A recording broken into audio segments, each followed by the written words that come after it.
Jasmine Foster didn't expect to spend her evening in the cold, sterile hallway of the ICU, but life had a funny way of throwing surprises at her. She adjusted the strap of her worn-out purse on her shoulder, her fingers tightening around the bouquet of daisies she had brought for her elderly neighbor, Mrs. Henderson. The harsh fluorescent lights buzzed overhead as the low hum of worried murmurs and beeping monitors filled the space. Then she saw him. A man sat on the plastic chair outside the ICU doors, elbows on his knees, hands gripping his dark hair like he was holding himself together by sheer force. His expensive charcoal suit was slightly wrinkled, his navy tie loosened around his neck. He looked powerful, successful, like he belonged in a boardroom, not in a hospital waiting room, looking like his world had just collapsed. Jasmine hesitated for only a second. Then her heart made the decision for her. She walked over and crouched beside him. "Are you okay?" she asked softly, her voice gentle but firm. His head snapped up, and for the first time she saw his face. Strong jawline, piercing blue eyes, and a furrowed brow that only deepened when he looked at her. He was breathtakingly handsome, but right now he was just a man drowning in worry. He exhaled sharply, shaking his head. "I don't know," he admitted, his voice rough. "My father, he collapsed. They rushed him into surgery an hour ago, and now he let out a shaky breath, swallowing hard. "I don't know what to do." Jasmine placed a comforting hand on his arm, feeling the tension coiled beneath his tailored sleeve. "I'm so sorry," she said sincerely. "Waiting is the hardest part. But your dad is in good hands." He looked at her, something flickering in his gaze, surprise, maybe even gratitude. "You don't even know me. Why are you being so kind?" She smiled softly. "Because I've been in your shoes before. And no one should go through this alone." For a moment, the tension in his shoulders eased. "I'm Dane Bishop," he said, running a hand through his hair. "Jasmine Foster," she replied, "and I think you could use some coffee." A ghost of a smile touched his lips. "You read my mind." Jasmine stood and motioned for him to follow. They walked to the hospital's small cafe where she ordered 2 cups of black coffee. He reached for his wallet, but she shook her head. "This one's on me." Dane arched a brow. "I don't think I've ever had someone insist on paying for my coffee before." "Well, there's a first time for everything." She handed him the cup and their fingers brushed. A strange warmth spread through her chest, but she quickly pushed it aside. They sat at a small table near the window. The city lights flickered in the distance, but Dane's gaze remained unfocused, lost in thought. Jasmine took a sip of her coffee. "Tell me about your dad." Dane blinked, as if no one had asked him that in a long time. He hesitated, then said, "He's the strongest man I know. Built everything from the ground up. Taught me everything about loyalty, hard work, and..." His voice faltered. "And now I don't know if I'll get to tell him how much he means to me." Jasmine reached across the table, squeezing his hand. "You will." Dane stared at her, something shifting in his expression. Before she could say more, a nurse appeared in the doorway. "Mr. Bishop," Dane shot up from his seat. "Yes. Your father is out of surgery. He's stable but still unconscious." Relief crashed over Dane like a tidal wave. He turned to Jasmine, his eyes filled with something she couldn't quite place. "Thank you," he said, "for everything." Jasmine smiled. "Go see your dad." As she watched him disappear down the hallway, she told herself that was the end of it, a brief moment of kindness between 2 strangers. What she didn't know was that Dane Bishop wasn't just any man, and this was only the beginning. Jasmine didn't expect to see Dane Bishop again. That night at the hospital had been a fleeting moment, a kindness exchanged between strangers in a time of uncertainty. She had gone home, exhausted but content, believing their paths had crossed for just that brief encounter. But fate had other plans. 3 days later, as she stepped into the small flower shop where she worked, she was met with a sight that nearly made her drop the bundle of lilacs in her arms. Dane Bishop stood in the middle of the shop, his sharp suit a stark contrast to the cozy, floral-scented space. He looked less weary now, though something unreadable flickered in his deep blue eyes when he saw her. "You found me," Jasmine said, setting the flowers down on the counter. Dane took a step closer, his gaze steady. "I wanted to thank you properly." She tilted her head. "You don't owe me anything." "That's not how I see it," he replied. "You sat with me when I needed it most. And now that my father's awake and recovering, I wanted you to know that I haven't forgotten what you did for me." Jasmine felt a warmth spread through her chest, but she shook her head with a small smile. "I didn't do anything extraordinary, Dane. Anyone would have done the same." He studied her for a moment before speaking again. "I don't think that's true. Most people don't stop for strangers, but you did." She glanced down, tucking a stray piece of hair behind her ear. "Well, I'm glad your father's doing better," Dane exhaled, as if relieved to hear her say it. "So am I," he hesitated before adding, "I'd like to take you to dinner." Jasmine blinked, caught off guard. "Dinner?" He nodded. "To say thank you."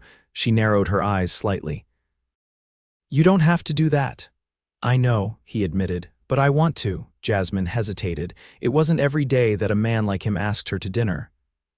There was an air of confidence about him, the kind that came from a life far removed from hers.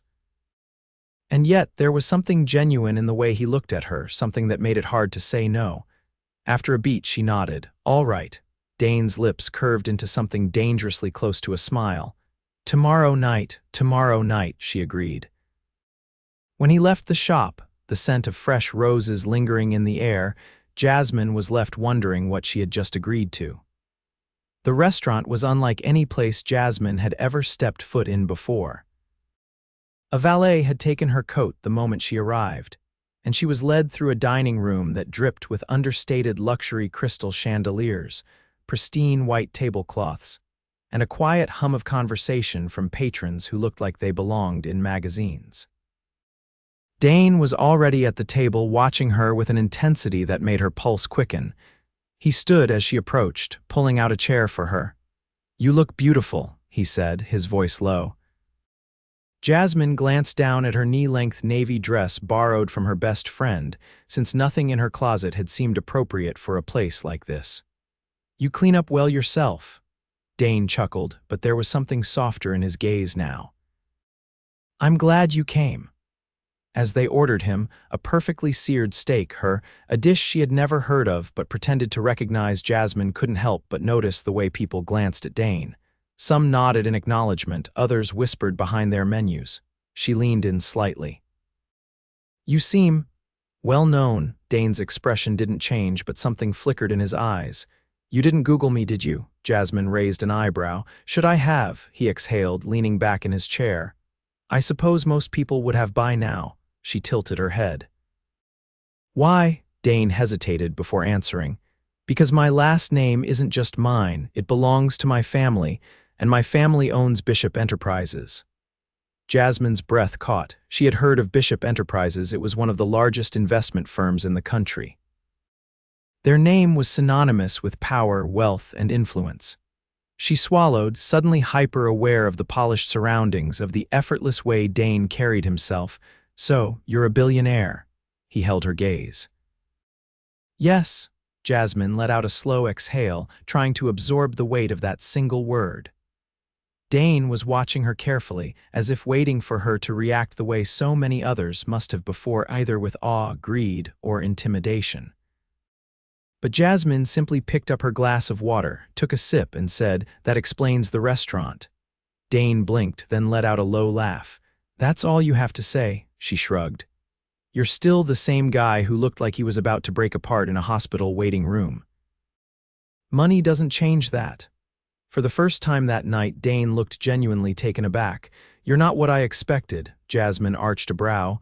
"What did you expect?" He studied her for a moment before shaking his head. "I don't know. But I like that I was wrong." As the evening went on, the conversation flowed effortlessly. Dane told her about his father's recovery, about the pressures of running a company that had been built long before he was born. Jasmine shared stories about working in the flower shop, about the elderly customers who came in just to talk, about how she had learned to read the language of flowers before she could properly tie a bouquet. By the time dessert arrived, there was something unspoken between them, something warm and unfamiliar. As Dane walked her out, the night air crisp against her skin, he turned to her with an intensity that made her breath hitch. "I don't do this," he admitted. Jasmine frowned slightly. "Do what?" "Let people in." His voice was quiet, but there was no mistaking the weight of his words. Jasmine searched his face, finding something raw beneath the polished exterior. "Maybe it's time you did." Dane held her gaze, something shifting behind his eyes. Then, without another word, he reached out, tucking a stray strand of hair behind her ear. And just like that, Jasmine knew this wasn't just dinner. This was something else entirely. Jasmine wasn't sure what to make of the way her life had changed in the past week. One moment, she was a florist who spent her days arranging bouquets for weddings she could never afford. The next, she was being swept into a world of private chauffeurs, exclusive restaurants, and a man who looked at her as if she was the only thing in the world that made sense. Since their dinner, Dane had been persistent. Not in the way that felt overwhelming, but in a way that made it impossible to ignore the shift between them. He sent messages throughout the day, small check-ins that made her heart race. He stopped by the flower shop unannounced, leaning against the counter, listening to her talk about her day as if her words were the most important ones he'd ever heard. And when she wasn't expecting it, he did things that left her breathless. Like when he showed up one evening, just as she was locking up the shop. She turned, startled to see him leaning against a sleek black car that looked as if it belonged on the cover of a luxury magazine. The streetlights cast a glow over his sharp features, his hands tucked into the pockets of his tailored coat. "I was wondering if you'd let me steal you for the evening," he said. Jasmine hesitated, her keys still in her grip. "I have an early morning." His expression didn't change, but there was something playful in his voice. "I promised to have you home before midnight, Cinderella." She rolled her eyes, but a smile tugged at her lips. "Where are we going?" His gaze held hers. "Trust me." It was an absurd question. She barely knew him. And yet everything in her told her she did. So she nodded. The drive was quiet but not uncomfortable. Dane's presence was steady, his hand resting casually on the gear shift. The city lights blurred past them, and soon they left the familiar streets behind. When they finally arrived, Jasmine's breath caught. They were at a rooftop, high above the city, with nothing but the night sky stretching endlessly above them. A long table was set beneath twinkling fairy lights, a soft breeze carrying the scent of fresh flowers. Jasmine turned to him, searching for an explanation. His lips curved slightly. "I thought you deserved a dinner where you didn't feel out of place." Warmth spread through her chest, unexpected and overwhelming. "You did all this?" she asked, her voice quieter now. He slid his hands into his pockets. "I might have had some help." Jasmine took a step forward, glancing at the perfectly set table, the flickering candles, the way the city shimmered below them. Then she looked back at him, something unspoken passing between them. Slowly, she sat down. Dane followed, pouring them each a glass of wine. "I know this is different from what you're used to." Jasmine let out a soft laugh. "That's an understatement." He studied her, something unreadable in his gaze. "But do you like it?" She hesitated for only a moment before nodding. "I do." The night unfolded in a way she never expected. The conversation was effortless, the laughter genuine. Dane told her stories of his childhood, of the pressure of growing up with a name that came with expectations he hadn't asked for. Jasmine spoke of her mother, of the tiny apartment they had lived in, of the way she had learned to make something beautiful out of the little they had. And somewhere between the first course and the last, something shifted. Jasmine felt it in the way Dane's fingers brushed against hers when he handed her a glass of water. In the way his gaze lingered when she laughed. In the way silence between them wasn't uncomfortable, but heavy with something neither of them was ready to name. As the evening came to an end, he walked her to the car, the city stretching out below them. Jasmine turned to him, the cool air brushing against her skin. "Why are you doing this?" Dane's expression was unreadable. "Because I want to." She searched his gaze, looking for something hidden beneath the certainty of his words. Then, before she could second-guess herself, she rose on her toes and pressed a kiss to his cheek. It was brief, barely there, but when she pulled back, Dane's eyes darkened slightly, his jaw tightening. He didn't say anything, but he didn't have to. That night, as Jasmine lay in bed, staring at the ceiling, she knew nothing about her life would ever be the same again. Jasmine hadn't expected to fall this fast. She told herself she was being careful, that she was keeping her heart guarded. But every time Dane looked at her with that quiet intensity, every time he reached for her hand like it was the most natural thing in the world, she felt the walls around her crumble. And when he kissed her for the first time on a quiet evening after a long walk through the city, there was no denying it anymore. She was his.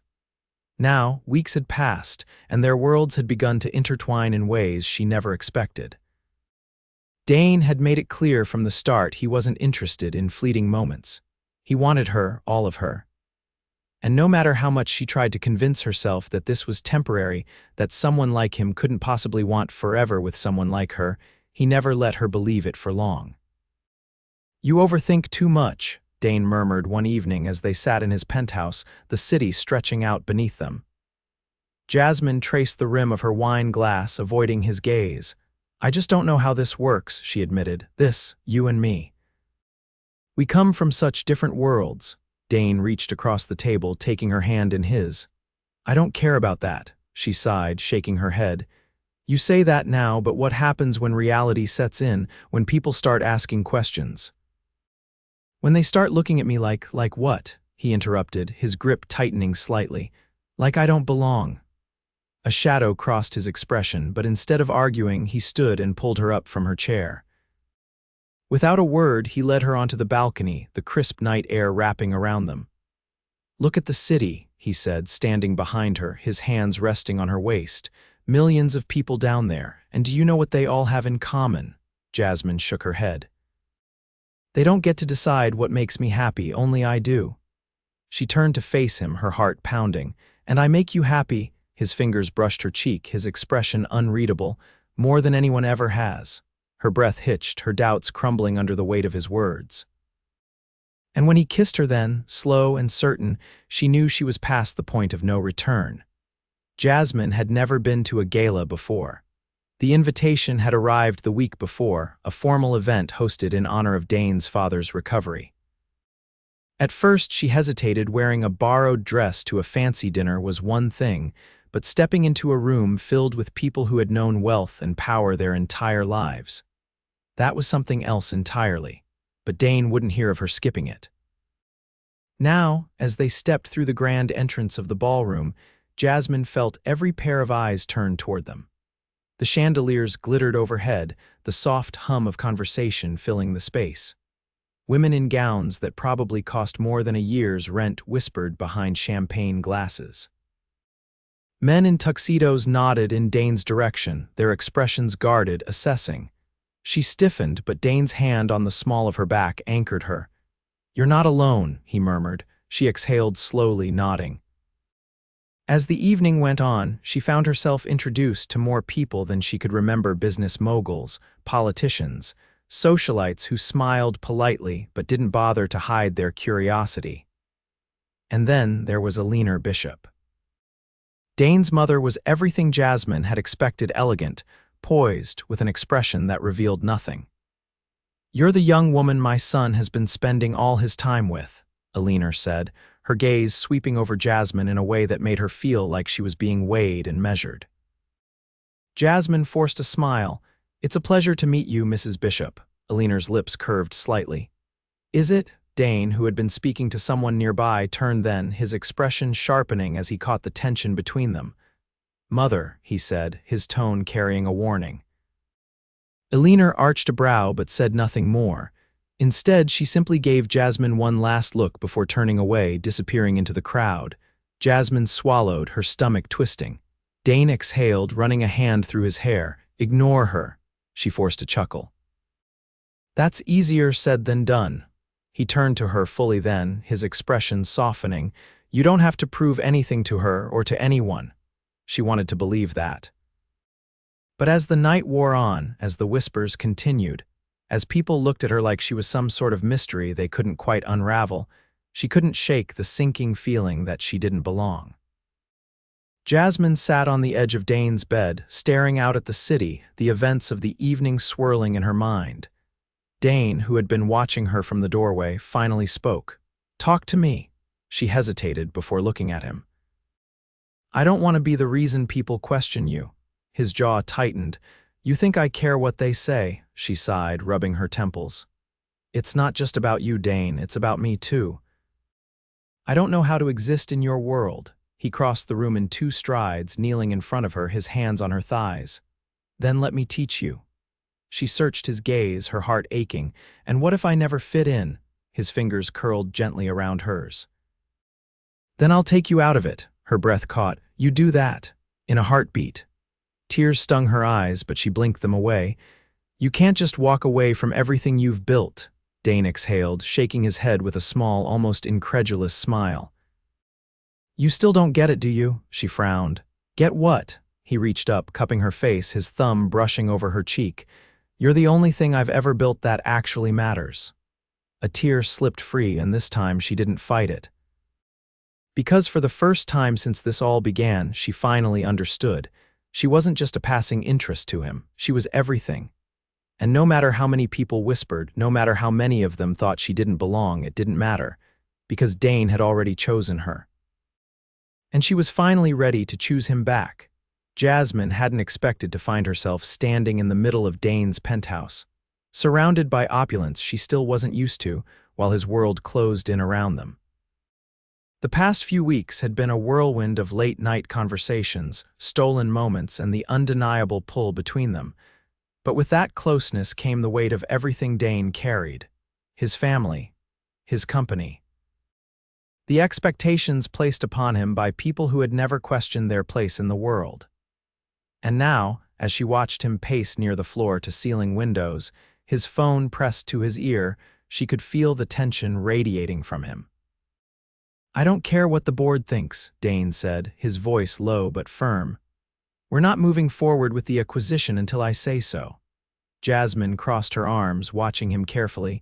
He had been like this all evening, distracted, distant, his jaw tight with frustration. When he finally hung up, exhaling sharply, she spoke. Do you want to talk about it? He turned to her, his expression unreadable. It's business. She raised an eyebrow. It's clearly more than that. Dane ran a hand through his hair, walking toward her. The board is pushing for a deal that doesn't feel right. My father would have never allowed it, but now that he's recovering and stepping back, they think they can pressure me into decisions that benefit them more than the company. Jasmine studied him. And you're not the kind of man who likes being backed into a corner. His lips pressed into a thin line. No, she reached for his hand, squeezing gently. Then don't let them. Dane let out a humorless chuckle. Easier said than done. Jasmine didn't flinch. So is convincing me that I belong in your world, but you're doing it anyway. His eyes softened, and for a moment the weight on his shoulders seemed to lessen. You always know exactly what to say, she smiled. That's because I listen. Dane lifted her hand to his lips, pressing a kiss against her knuckles. You're the only person who does. Jasmine's heart clenched at the quiet vulnerability in his voice. Before she could respond, his phone buzzed again. He glanced at the screen, his expression darkening. Let me guess the board again, she asked. He hesitated, then shook his head. No, my mother. Jasmine's stomach tightened. Are you going to answer? Dane stared at the screen for a moment before silencing the call. Not tonight, Jasmine exhaled, stepping closer. You can't ignore her forever. He traced his fingers along her arm absent-mindedly. I can for tonight. She looked up at him, her voice softer now. And tomorrow, Dane's gaze locked onto hers. Tomorrow, I'll remind her that I don't need her approval to love you. Jasmine's breath caught, her pulse racing. Love. The word hung between them, heavy and undeniable. She swallowed hard, searching his face for any hesitation, any sign that he hadn't meant it. But there was nothing but certainty in his eyes. Say it again, she whispered. Dane cupped her face, his thumb brushing over her cheek. I love you. Jasmine felt the warmth of those words settle deep within her, chasing away every doubt, every fear. She let out a shaky breath before whispering, I love you too. Dane's lips crashed against hers, his kiss filled with all the emotions neither of them had dared to fully acknowledge until now. And as he held her close, Jasmine knew no matter what the world threw at them, they would face it together. Jasmine had never been the type to second-guess her choices. But as she stood before the towering doors of the Bishop estate, her heart pounded with a nervous energy that refused to settle. Dane's mother had finally requested a meeting. Not a casual dinner, not an accidental run-in at a gala, a formal, deliberate invitation. Jasmine didn't believe for a second that Billionaire Bishop had suddenly warmed to the idea of her being in Dane's life. No, this was something else entirely. A test, a warning, a final attempt to remind Jasmine exactly where she didn't belong. The butler opened the grand doors and she stepped inside, the opulence of the estate pressing down on her like a weight. Chandeliers hung overhead, their crystals casting shimmering light across the marble floors. Elegantly framed oil paintings lined the walls, each one depicting a piece of the Bishop family legacy. Billionaire was waiting in the sitting room, seated gracefully on a velvet chaise, a tea set arranged on the glass table before her. She lifted her gaze as Jasmine entered, her expression poised, unreadable. "You came," Billionaire remarked, setting down her teacup. Jasmine inhaled slowly. "You asked to see me," Billionaire gestured to the chair across from her. "Sit." Jasmine obeyed, her spine straight, her hands folded neatly in her lap. She wouldn't give this woman the satisfaction of seeing her falter. For a long moment, Billionaire simply studied her as if searching for cracks in the surface. Then she spoke. "You care for my son." It wasn't a question, but Jasmine answered anyway. "I love him." Billionaire's lips pressed together, her gaze sharp. "And what do you think love will do for him?" Jasmine didn't flinch. "It will make him happy." Billionaire exhaled, almost pitying. "Dane is not like other men. He carries the weight of an empire on his shoulders. His decisions are not his own, and his life is not built for sentiment." Jasmine's fingers curled into her palm. "You think love is a weakness?" "I think love is a luxury," Billionaire corrected, "one that men like Dane cannot afford." Jasmine held her gaze. "Then you don't know your son as well as you think you do." A flicker of something passed through Billionaire's expression, surprise, perhaps even the smallest sliver of respect. Jasmine leaned forward slightly. "I'm not here to prove myself to you. I'm not here to ask for your approval or your permission. I'm here because Dane wanted me to be, and that is the only thing that matters." For the first time, Billionaire hesitated. Then, with a slow, measured movement, she reached for her teacup again. "You are bold," Jasmine exhaled. "I'm in love." Billionaire lifted the cup to her lips, then said, "Then I suppose we will see whether love is enough." Jasmine stood. "It already is." She walked out of the estate with her head held high, knowing that no matter how much resistance she faced, she wasn't going anywhere. Dane was waiting for her outside, leaning against his car. The moment he saw her, his expression darkened. "How did it go?" Jasmine stopped in front of him, tilting her head. "I think your mother just met her match." Dane let out a low chuckle, reaching for her hand. "That's what I was afraid of," she laughed, shaking her head. "She doesn't think love is enough." His grip tightened slightly. "She's wrong." Jasmine searched his gaze. "I know." Then, as if there had never been any doubt, Dane pulled her into his arms, kissing her deeply, right there in front of the estate that had once symbolized everything that stood between them. But not anymore. Now it was just a place. And nothing, not wealth, legacy, or expectation, would ever come between them again. Months passed, and life settled into a rhythm that felt more natural than Jasmine ever thought possible. She had expected the weight of Dane's world to crush her, to make her feel like an outsider at every turn. But instead, she found herself carving out a place within it. And Dane refused to let her doubt for even a second that she belonged by his side. One evening, he insisted on taking her for a weekend getaway. No explanations, no details, just trust. She had learned by now not to question him when he had that glint in his eye. So when they arrived at a secluded vineyard estate, surrounded by rolling hills and golden light, she simply took his hand and let him lead her through the endless rows of grapevines. It wasn't until they reached a small clearing, where a table was set beneath a canopy of fairy lights, that she realized this was something more than just a weekend trip. Dane turned to her, his expression unreadable, and then, before she could process what was happening, he dropped to one knee. Jasmine's breath caught. "I've spent my whole life making decisions based on what was expected of me," Dane said. "On what was best for the company, for my family, for the legacy I was supposed to uphold, but loving you.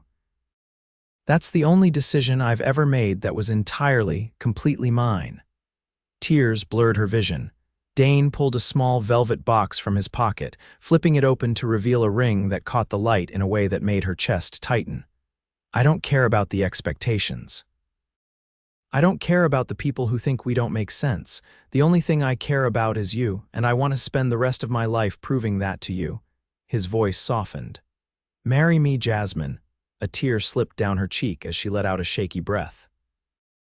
Then, with a certainty that left no room for hesitation, she whispered, "Yes." Dane's face broke into a smile before he slid the ring onto her finger, and when he kissed her, the vineyard, the world, everything else faded away. The wedding was everything and nothing like what Jasmine had imagined. It wasn't a grand spectacle despite Dane's wealth. It wasn't a parade of socialites and business moguls. It was intimate. A ceremony beneath the same canopy of lights where he had proposed. The people who truly mattered surrounding them, and for the first time, Dane Bishop watching with something that almost resembled approval in her eyes. As they exchanged vows, Dane's hands steady against hers, Jasmine knew this wasn't just a promise between them. It was a declaration. That no matter what came their way, no matter how much the world doubted them, they were choosing each other. And that choice, it would never change. Years later, as Jasmine stood in the garden of their home, watching Dane chase a dark-haired little girl through the grass, she marveled at just how much love could change a life.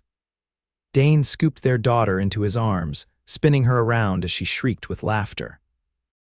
Then he turned to Jasmine, that same unwavering love in his eyes. He walked toward her, pressing a kiss to the top of her head before whispering, "Still think love isn't enough?" Jasmine smiled, resting a hand against his chest. "It's more than enough." And as Dane wrapped his arms around her, their daughter's laughter filling the air, she knew with absolute certainty this was the life they were always meant to have.